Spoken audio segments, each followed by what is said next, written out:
What's up, YouTube? It's Carolina Calvin coming back to you with another video. In this video, I want to give you an update on the Carolina Panthers and major news. 3 longtime veterans for the Carolina Panthers ended up getting cut. It was recent. By the time this video is uploaded, it'll be March 2nd, 2018. But the players are Charles Johnson, who was suspended at the end of the season, by the way. Jonathan Stewart, which I would say was probably the most productive out of the guys that did get cut. And big one here, Kurt Coleman. Now I think the Panthers, I think Marty Herney, I think he watches my videos. And he saw all the things. Just about every time I complain about the Carolina Panthers, I found a way to bring up Kurt Coleman. And he's not the only problem with the team. The secondary is pretty bad. And you saw it in that Saints game. They're bad. So he wasn't the only issue. But he was kind of living off the high of that 2015 season where, he was getting the picks. He was making the plays. But you watch him last year, he was terrible in the open field in terms of tackling. You see him out of position, taking poor angles, really getting beat by the tight ends, receivers, and leaving the corners out to dry. Now the corners weren't great for most of the season, but Kurt Coleman, he was garbage. And for some reason they named him a team captain last season. I don't get it, but the Panthers, they're making changes. Before, they kind of stayed pat and tried to work through it. No. You go in there, you make some changes. Now, I can kind of tell you why they made these cuts outside of, production from some of these guys. I was surprised by the Jonathan Stewart one, to be honest. I thought they were going to bring a guy in, later in the draft, a young guy, young power back, and keep Jonathan Stewart around because McCaffrey, he's not going to get a bunch of carries. He's better as a receiver to me.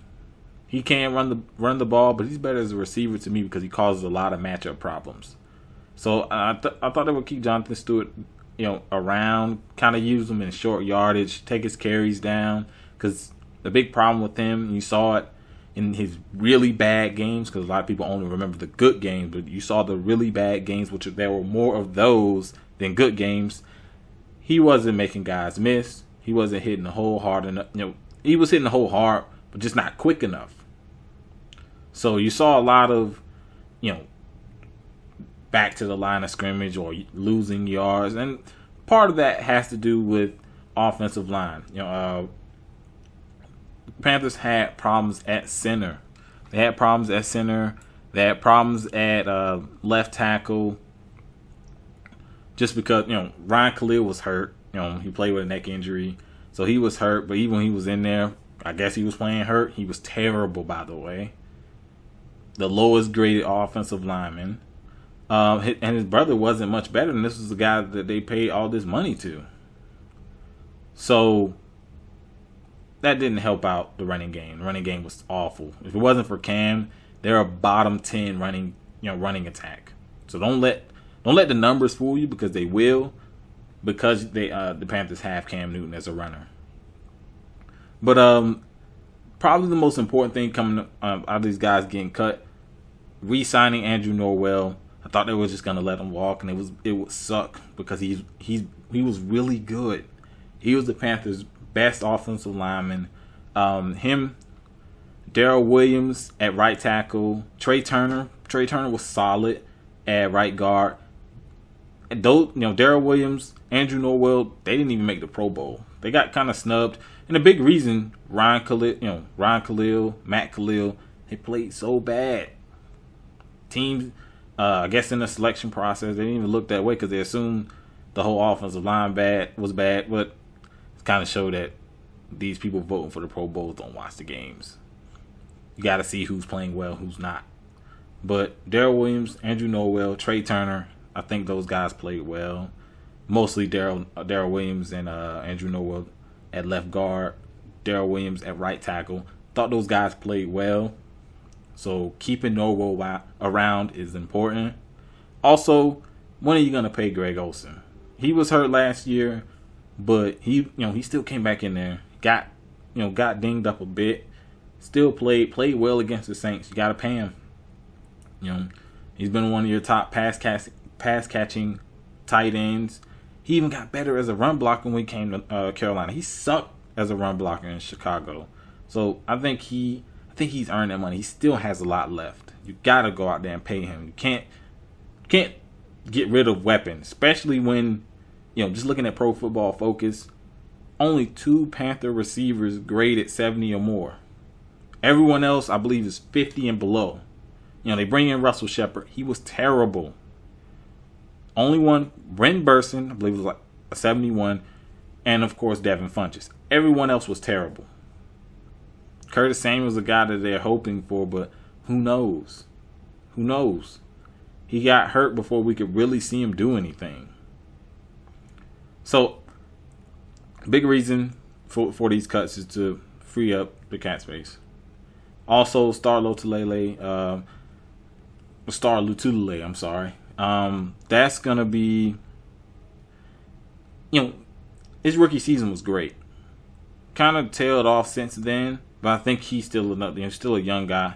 He's still a guy who can go out there and make plays. So I think, like I said, he's not number one in priority. I think Norwell, in terms of right now free agents, he has to be the guy that they focus on in terms of retaining. They have to keep him around. You're trying to improve the offensive line. All the things I talked about, offensive line is important. So you're trying to improve your offensive line. Here's where you do it. And let's say Ryan and Matt Khalil play well next year, along with these other guys. Those were the 2 guys that they needed to play well, because the other guys played well. Their offensive line would have been pretty good, but because the Khalil brothers were so bad, the whole offense, combined with lack of talent at receiver, struggled. But let me know what you think down in the comment section. I'm of course going to be, as I do more research, I'm going to come back and do.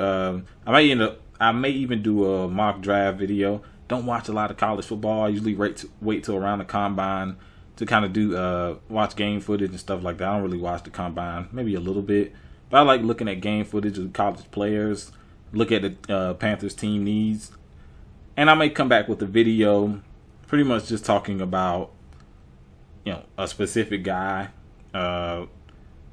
what the Panthers need to take at what pick. Of course, the Panthers have a late first round pick, but I will be coming back with another update. Pretty much just talking about that as the offseason goes on. Just want to see what happens. See if they are aggressive in the offseason in terms of trying to get a free agents.